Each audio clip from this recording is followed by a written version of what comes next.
Hello guys, good morning. It's around 4:19 in the morning AM. Madaling araw pa guys. Yan yung mga manok. Diyan na. So mag-ano muna tayo, higop muna tayo ng mainit guys. Yan, si Kwati at Gata sinalo ko. May tira pa man tayong tinapay na pandesal. Yung pandesal ko kahapon.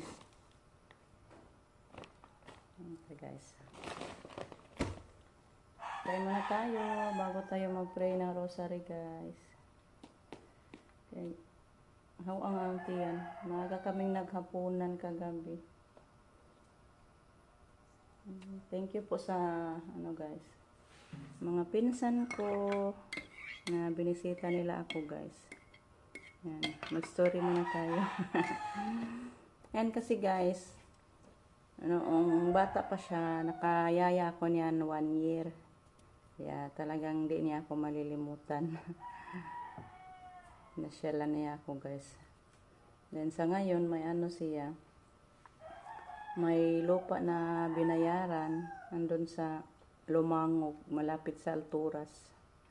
Kaya balak niya na magtayo doon ng negosyo. So hoping na na, pero pa yung lupa niyang binayaran guys, installment. Bali hulog-hulog 3 years. Kaya maganda yan na business pag guys. Nakagawa siya doon ng negosyo kasi malapit sa Alturas ba.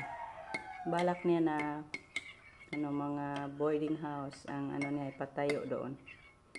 Marami namang mga bid spacer na magrenta guys na mga nagtatrabaho sa Alturas. Maganda pag ganyan guys, pag may lang. Yan talaga ang pinaka magandang negosyo, yung mga parentahan na bid spacer. Okay.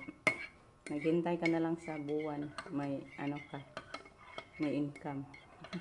Pero malaki naman din yan ang puhunan kasi magpatayo ka pa ng paabangan, parentahan na building. So, pero yan, pinakamaganda yan para sa akin guys. Huwag may ganyan ako, yan yung negosyo. Kasi maghintay ka na lang sa buwan, kahit mag-upo-upo ka pa, may income ka na. Huwag maging matanda na ba. So snack tayo guys, kapit tayo kayo para makapag-rosary na tayo.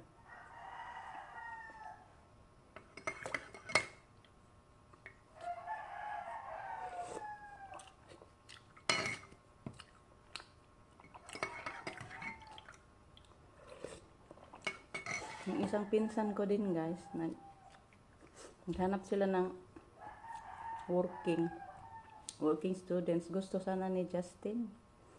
Kaso din siya ni mama, walang kasama paggabi. Kasi napakahirap na ngayon ng 3rd year guys. Kaya dami nang mag-cooking ba. Magastos na. So maawa si Justin, wala nang kasama si mama. Ang hinahanap din nila yung kasi simula pa lang mag-college guys ba.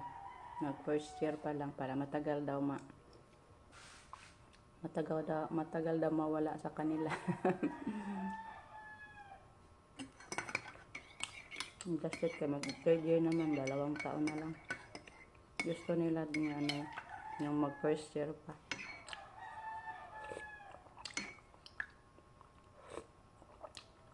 Sabi ko kawawa din si mama pag mag-working si Justin, walang kasama pag gabi. Siguro si Jeric ko na lang.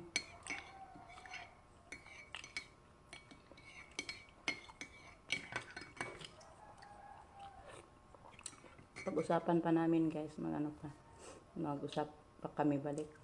Kaya tingnan pa ni Justin yung niya ba, load study. Okay.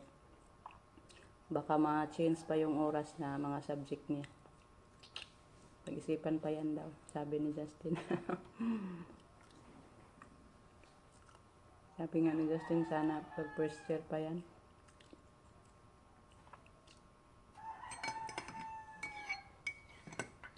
Wala ka daw gastos guys, kahit piso sa pag-aaral pag mag-ano sa kanila.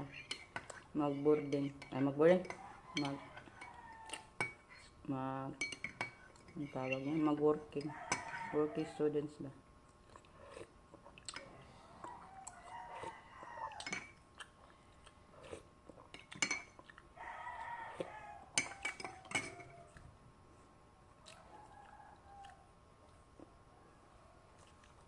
Masarap tong ano nila guys.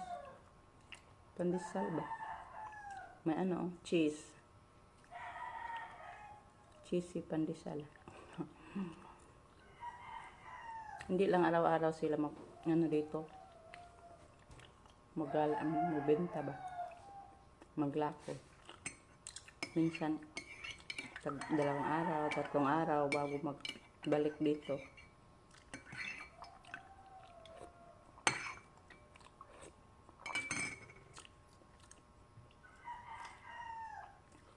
So, shout out po sa inyong lahat guys. Thank you so much sa inyong walang sawang pagsuporta. Ayan, sa nagtanong na sana nagdala yung pinsan ko ng pang-ulam kahapon mula Cebu daw.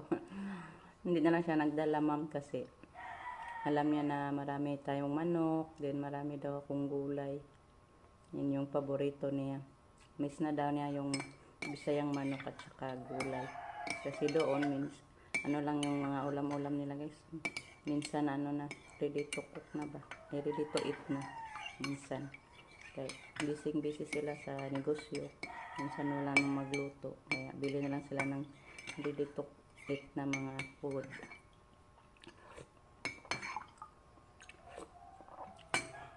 Happy na ako guys. Pinasyalan niya ako. Hindi naman tayo nakaproblema kasi may manok man tayo. Pero minsan mahiya tayo guys. Kaya ang ibang maiulam, manok lang. Mabuti na lang may talong ako. May sitaw din ako doon. Kunti pa man ang bunga. Yan sana gusto niya igisado ba. Pero may gulay man ako guys na talong. Yun na lang. Pinatorta niya.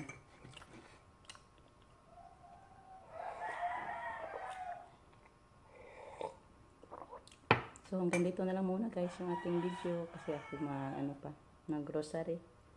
So bye guys. Thank you for watching.